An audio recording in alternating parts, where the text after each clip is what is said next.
Well, we prioritised our investments, so the stock was number one. So we're farming here in Aircourt in County Galway, so a lot of our land runs along by the River Shannon. This would have traditionally been a dry stock farm, so sheep and beef cattle.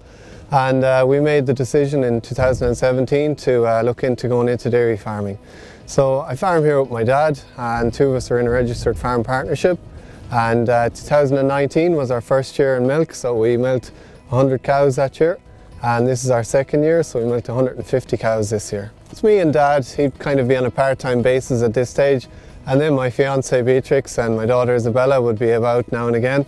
And the rest of it then is kind of contractors and part-time help. So I have one guy part-time during the week, and I have another guy then who's in college, and he comes part-time on the weekends and at holidays. So if you added in everybody, it's probably 2 people full-time. So we've a crossbred herd, as you can see, high EBI, so it's 167, which I think is in the top 5%. Very young herd, so we've 60% second calvers, 40% first calvers, so it's as young as you can get really. In our first year, when we were all heifers, we did 380 kilos of milk solids off about, I think it was 540 kilos of meal. And then this year, we're due to sell about 420 kilos of milk solids, a bit more meal due to the dry spell, so about 690 kilos this year. So fertility on the farm is good, as you would expect with a young herd. So I think our first year we did 87% 6-week calving rate.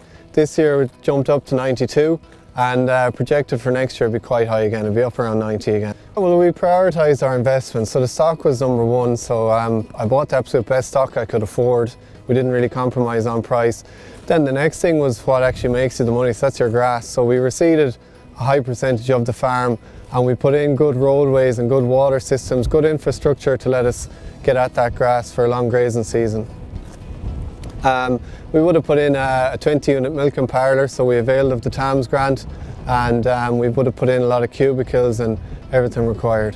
And we were probably lucky enough that we had a lot of slurry storage available. There was sheds that we converted to calf sheds and calving sheds, and we had an old sheep shed that we actually fitted a lot of cubicles into, so we really utilised what was on the farm and just added the new buildings around that. I suppose this year we'll grow 14 tonne, so there's definitely a bit of room for potential there. That includes some paddocks that were taken out for reseeding, so not all the ground was available included in that.